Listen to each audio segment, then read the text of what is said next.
Hello, welcome to Aven IAS. I'm Gaurav Saini, faculty of General Studies at Aven IAS. तो आज की हम इस वीडियो में एक टॉपिक हम कवर करेंगे। जितनी भी आपकी सेंट्रल पब्लिक सेक्टर एंटरप्राइज होती है, जितनी भी पब्लिक सेक्टर यूनिट्स होती है, जो भी गवर्नमेंट की मेन कंपनीज होती है, मेन गवर्नमेंट कंपनीज होती है, कॉर्पोरेट्स होती हैं, इनको एक स्टेटस देती है गवर्नमेंट। ठीक है, तो इनको तीन कैटेगरी में बांटा गया है। इनको एक कुछ महारत्न कंपनी होती है, कुछ नवरत्न कंपनी होती है, और कुछ को कैटेगराइज किया गया है मिनी रत्न के अंदर, मिनी रत्न कंपनी के अंदर। क्लियर? तो देखिए, महारत्न कंपनी, महारत्न सेंट्रल पब्लिक सेक्टर एंटरप्राइज कौन सी होती है, नवरत्न वाली कौन सी होती है, मिनी रत्न कौन सी होती है, इसको थोड़ा समझेंगे। ये मैं क्यों करा रहा हूं, क्योंकि अभी रिसेंटली क्या है आपका कि गवर्नमेंट ने एक हिंदुस्तान पेट्रोलियम लिमिटेड को और पावर ग्रिड कॉर्पोरेशन को क्या महारत्न स्टेटस दिया है। किसको? हिंदुस्तान पेट्रोलियम लिमिटेड, HPL को, और पावर ग्रिड कॉर्पोरेशन, इसको क्या दिया गया है? महारत्न स्टेटस प्रोवाइड किया गया है। ठीक है, और किसने इशू किया? ये आपका जो आपका ऑर्डर इशू किया, ये इशू किया आपका डिपार्टमेंट ऑफ पब्लिक एंटरप्राइज, जो इसके अंदर आता है वो ministry of heavy industry and public enterprise के अंदर आता है। तो टोटल करंटली जो आपका है इंडिया में 10 महारत्न है, और नवरत्न आपके ये 73 या 74 आपके नवरत्न है, एंड देन आपके नवरत्न आपके 14 है, नवरत्न 14 है, और वो 73 या 74 आपके मिनी रत्न है। ये नंबर देख लेना, चेंज होते रहते हैं, ऊपर नीचे होते रहते हैं। ठीक है, तो अभी मैं राउंड ऑफ बता रहा हूं, 14 15 नवरत्न और आपके मिनी रत्न, तो 10 आपके महारत्न है आपके। देखिए, महारत्न स्टेटस को मिलता है, जिसको महारत्न स्टेटस मिलता है, उस CPSC को क्या बेनिफिट मिलता है, क्या क्या बेनिफिट मिलता है? देखिए, एक तो जो CPA जो महारत्न स्टेटस दे दिया, जिस कंपनी को महारत्न स्टेटस दे दिया, जैसे अभी किसको दिया? हिंदुस्तान पेट्रोलियम लिमिटेड को दिया। तो सबसे पहले बेनिफिट क्या होगा? जो उसका बोर्ड होगा, जो उस CPSC का बोर्ड होगा, उसके पास पावर ज्यादा पावर होगी, कोई भी फाइनेंशियल डिसीजन लेने के लिए ज्यादा पावर होगी। क्लियर? तो एनहेंस करेगा पावर किसकी करेगा? Enhance power of CPSC board to take financial decisions. Clear? दूसरी चीज क्या करेगा? जो उसका बोर्ड होगा महारत्न का, उसका जो बोर्ड होगा वो क्या है? इक्विटी इन्वेस्टमेंट्स कर सकता है, वो बोर्ड आपका। क्लियर? जैसे इक्विटी इन्वेस्टमेंट वो कर सकता है आपका, तो क्या कर सकता है? इक्विटी इन्वेस्टमेंट कर सकता है बोर्ड। मतलब किसी भी कंपनी के शेयर मार्केट में वो शेयर्स को परचेज, किसी भी कंपनी इक्विटी यानी कि शेयर्स को वो परचेज कर सकते हैं किसी दूसरी कंपनी को। ठीक है, दूसरा एक तो ये कर सकता है, इक्विटी इन्वेस्टमेंट कर सकता है। दूसरा इसमें क्या कर सकता है? वो कोई भी जॉइंट वेंचर, कोई भी फाइनेंशियल जॉइंट वेंचर जो है आपका, वो बना सकता है। या कोई भी मान लीजिए किस में, देखिए मैंने क्या कहा, वो जो बोर्ड है आपका, वो इक्विटी इन्वेस्टमेंट कर सकता है। किसमें कर सकता है? Equity investment to undertake financial joint venture, किसी और कंपनी को अपने साथ जोड़ ले, पार्टनरशिप में कर ले। ठीक है, जैसे मान लीजिए मैंने एक कंपनी है, मैं गवर्नमेंट कंपनी हूं, एक दूसरी कंपनी है, मेरे को साथ वेंचर करना है, तो मैं क्या करूंगा? मैं इसमें इन्वेस्ट कर दूंगा पैसा, मैं इसके शेयर से पैसा इन्वेस्ट कर दूंगा, तुम्हारा जॉइंट वेंचर हो गया, हम पार्टनरशिप में हो गए, जॉइंट वेंचर हो गया, वो भी कंपनी, हम भी कंपनी। क्लियर? दूसरी, मैं कोई सब्सिडीज में ओन कर सकता हूं। कोई मान लीजिए कोई मैंने कंपनी परचेज ही कर ली, तो मेरी सब्सिडीज बन गई। सब्सिडी जैसे छोटी कंपनी पेरेंट में आ गई, स्मॉल कंपनी हो गया, तो मैंने वो परचेज कर लिया, तो होली ओन सब्सिडीज हो गया। या मैं कोई भी मर्जर में कर सकता हूं, और कोई किसी भी कंपनी को मैं एक्वायर कर सकता हूं। तो इन डेट केस क्या है? मैं इक्विटी इन्वेस्टमेंट ये कर सकते हैं। क्लियर? लेकिन इसमें एक सीलिंग है। क्या सीलिंग है? सब्जेक्ट टू सीलिंग की कितना कर सकते हैं? 15% of the net worth of CPSC। जो मान लीजिए HPL है, हिंदुस्तान पेट्रोलियम लिमिटेड है, वो इक्विटी इन्वेस्टमेंट कर रही है, तो कितना कर सकती है? जो उसकी नेटवर्थ होगी, जो CPSC की नेटवर्थ होगी, जो हिंदुस्तान पेट्रोलियम नेटवर्थ होगी, उस कंसर्न CPSC का 15% तक वो कर सकता है, 15% तक वो कर सकता है। और एक प्रोजेक्ट में 5,000 करोड़ तक कर सकता है। टोटल 15% कितने प्रोजेक्ट में, इसकी नेटवर्थ के एक प्रोजेक्ट में सिर्फ 5,000 करोड़ तक वो क्या कर सकता है, इन्वेस्टमेंट कर सकता है। ठीक है। दूसरा, ये जो बोर्ड होगा, ये जो सीपीएससी का बोर्ड होगा, ये कोई भी स्कीम ला सकता है, कोई भी कैसा भी स्ट्रक्चर बना सकता है किससे रिलेटेड में, जो इसके मैन फोर्स है, जो इसके ह्यूमन रिसोर्सेज है, जो इसके पर्सनल है, ट्रेनिंग रिलेटेड, मैनेजमेंट रिलेटेड, कोई भी स्कीम से अपने अकॉर्डिंग ला सकता है।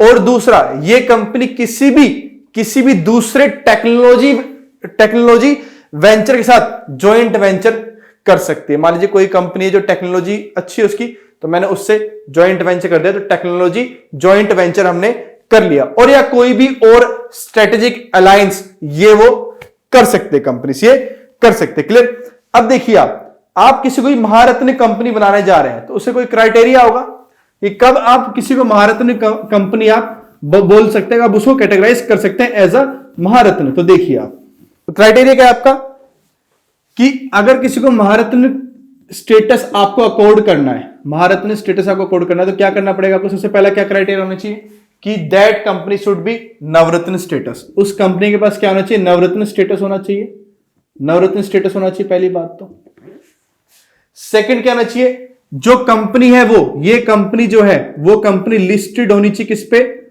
On stock exchange, stock exchange पे।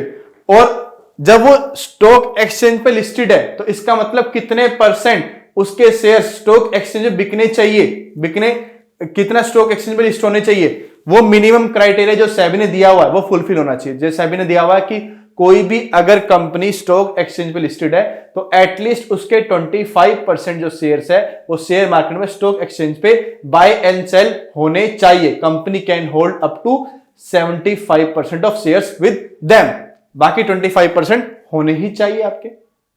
तो मिनिमम क्राइटेरिया फुलफिल होना चाहिए। सेकंड, इसका एवरेज एनुअल टर्नओवर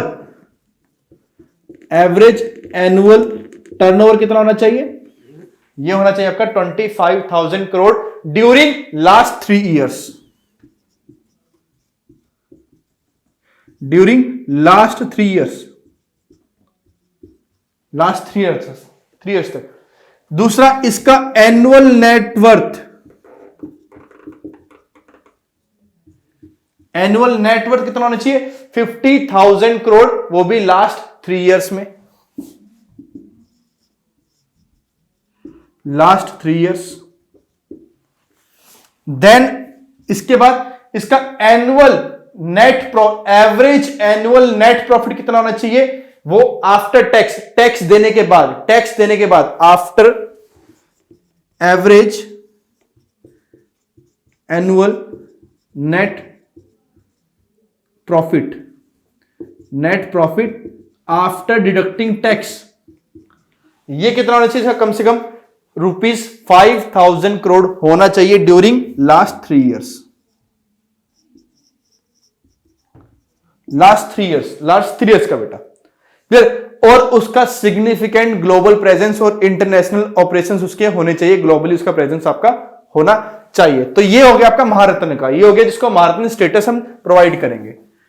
अगर मान लीजिए जिसको नवरत्न स्टेटस देना हो, कोई कंपनी मिन्नी रत्न से नवरत्न कब बनेगी, मैंने बता दिया नवरत्न से महारत्न कब बनेगी, ये पता लग गया।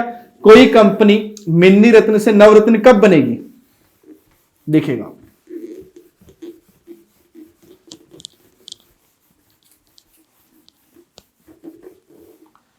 नवरत्न स्टेटस कब दिया जाएगा किसी कंपनी को।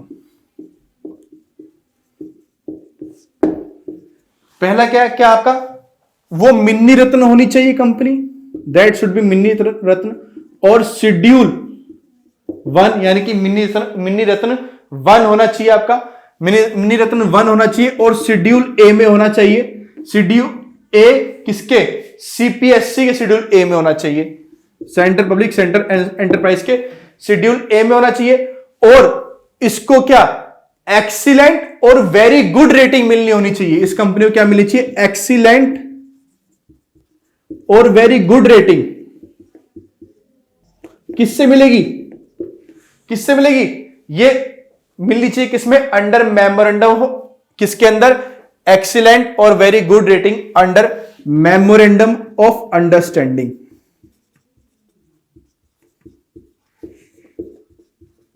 ड्यूरिंग लास्ट 3 years, ठीक है। मेमोरेंडम ऑफ अंडरस्टैंडिंग सिस्टम में ड्यूरिंग लास्ट 3 years में क्या मिलनी चाहिए इसको, ये एक्सीलेंट और गुड रेटिंग आपको मिलनी चाहिए।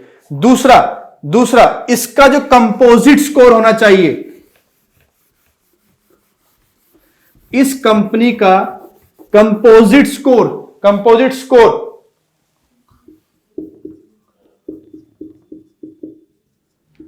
कितना होना चाहिए, 100 में से 60 या मोर होना चाहिए। 60 या मोर होना चाहिए किसमें, इन 6 पैरामीटर्स, 6 पैरामीटर के अंदर। और ये 6 पैरामीटर, 6 कुछ सिलेक्टेड परफॉर्मेंस पैरामीटर्स है इसके अंदर। अब ये कौन कौन से पैरामीटर है। पहला पैरामीटर आपका manpower cost to total cost of production, manpower cost to total cost of production और सर्विसेज। सेकंड क्या होना चाहिए, अर्निंग्स पर शेयर पैरामीटर में 60 अबव होना चाहिए, 60 होना चाहिए। Third, net profit to net worth, कि नेट प्रॉफिट कितना है उसके नेट वर्थ के, ये तीसरा पैरामीटर ही हो गया। चौथा पैरामीटर हो गया profit before depreciation, interest and taxes to capital employed, जितना पैसा उसने लगाया, जितना कैपिटल उसने लगाया है, उस कैपिटल में जो वो प्रॉफिट कमाएगा, वो प्रॉफिट किससे पहले, before deduction, before depreciation, before interest paid और बिफोर टैक्सेस, इससे पहले कितना से प्रॉफिट हो रहा है। एक जनरल जो आपका नॉर्मल, आपका नॉमिनल जो प्रॉफिट होता है, ओवरऑल प्रॉफिट कितना है आपका, ग्रॉस प्रॉफिट क्या है, वो ये हो गया। तो profit before depreciation, interest and taxes to capital employed, then profit before interest and taxes to turnover, and last intersectoral performance. दोबारा बताता हूं आपको मैं, पहला क्या है, manpower cost to total cost of production और सर्विसेज। सेकंड, अर्निंग्स पर शेयर पे कितनी अर्निंग्स हो रही है। तीसरा मैंने क्या बताया, नेट प्रॉफिट उसके नेट वर्थ पे, net profit to net worth. Fourth क्या बताया, profit before depreciation, interest and taxes to capital employed, and last इसके बाद क्या बताया मैंने, fifth, profit before interest and taxes to turnover, and last क्या बताया मैंने आपको, इंटर सेक्टरल परफॉर्मेंस। ये हो गया। तो इसको हम नवरत्न स्टेटस दे सकते हो। और दूसरा, अब भाई मिन्नी रत्नी तो नवरत्न में कन्वर्ट होगी, तो मिन्नी रत्न स्टेटस आप किसको दोगे, मिन्नी रत्न स्टेटस आप किसको दोगे, इसको देखिएगा आप। तो मिन्नी रत्न देना है आपको, तो पहले जो कैटेगरी 1 है, जो कैटेगरी 1 में आता है, वो किसको दोगे आप, देखिए वो इसको दोगे आप, जो भी सीपीएससी ने जिसने प्रॉफिट किया है लास्ट 3 साल में, मतलब कॉन्टिन्यूस प्रॉफिट कर रही है, कंटिन्यूस प्रॉफिट हो रहा है लास्ट 3 years में, क्लियर। और जिसका प्रॉफिट, जिसका प्री टैक्स प्रॉफिट, टैक्स से पहले, जिसका आपका प्री टैक्स प्रॉफिट, टैक्स से पहले प्री टैक्स प्रॉफिट कितना हो, वो होना चाहिए 30 crore और मोर in at least 1 of the 3 years। जो ये 3 साल है ना, पहली बात तो कंटिन्यूस 3 साल तक प्रॉफिट करे, इन लास्ट 3 साल में से 1 साल में जो प्री टैक्स प्रॉफिट हो वो 30 करोड़ या उससे ज्यादा हो, और जिसका नेटवर्थ पॉजिटिव हो, नेटवर्थ क्या हो, पॉजिटिव हो बेटा। तो ये कैटेगरी 1 है। अब कैटेगरी हम 2 की बात करते हैं। कैटेगरी 2 की हम बात करते हैं, तो इसमें किसको देंगे हम, कैटेगरी 2 किसको देंगे, जो 3 साल से कंटिन्यूस प्रॉफिट कर रही है, कंटिन्यूस प्रॉफिट हो रहा है पिछले 3 साल से, और जिसका नेटवर्थ क्या हो, पॉजिटिव हो। तो ये सिंपल है, इसको हम कैटेगरी 2 में डाल देंगे, क्या हो, पॉजिटिव। तो कंपनीज जो भी सीपीएससी होती है कैटेगरी 2 से 1 में जाएगी, 1 से फिर इसमें जाएगी, फिर महारत्न में जाएगी, क्लियर, फिर महारत्न में जाएगी। दूसरी चीज बेटा, तो महारत्न में कौन कौन सी सीपीएससी है आपकी, एक आपकी क्या है, भारत पेट्रोलियम कॉर्पोरेशन लिमिटेड है, भारत पेट्रोलियम। दूसरा कौन सी आपकी, कोल इंडिया लिमिटेड, गेल इंडिया लिमिटेड, हिंदुस्तान पेट्रोलियम जो अभी मिला आपको, किसको, company corporation limited, clear, Indian oil corporation limited बेटा। देन आपका Bharat heavy electrical limited, NTPC हो गया आपका, ऑयल एंड नेचुरल गैस हो गया, ओएनजीसी हो गया, ठीक है, power grid corporation of India हो गया, then steel authority of India हो गया। ये 10 कंपनी जिनको आपको भारत ने स्टेटस दिया हुआ है। और नवरत्न कौन कौन सी आपकी? भारत इलेक्ट्रॉनिक्स लिमिटेड हो गई, कंटेनर कॉर्पोरेशन ऑफ इंडिया हो गया आपका, इंजीनियर्स इंडिया लिमिटेड होगी EIL, हिंदुस्तान एरोनॉटिक्स लिमिटेड होगी आपकी, देन आपकी महानगर टेलीफोन निगम लिमिटेड जो आपकी क्या कौन सी होगी? BSNL, then national aluminium company हो गई, then NBCC India limited, NMDC limited, NLC India limited, oil India limited, power finance corporation limited, Rashtriya Ispat Nigam limited, rural electrification corporation limited जो आपकी RECL है, then shipping corporation of India limited. तो ये क्या आपकी नवरत्न companies है। क्लियर? सो ये मैंने आपको बता दिया महारत्न क्या होता है, नवरत्न क्या होता है, मणिरत्न क्या होता है। क्लियर? नेक्स्ट वीडियो में भी कुछ ऐसे ही अच्छे टॉपिक्स हम लेके आएंगे, तो प्लीज आइएगा, काफी इंटरेस्टेड बनाएंगे उसको। क्लियर? कोई भी डाउट हो प्लीज कमेंट करिएगा, आपके डाउट को सॉल्व किया जाएगा। Thank you.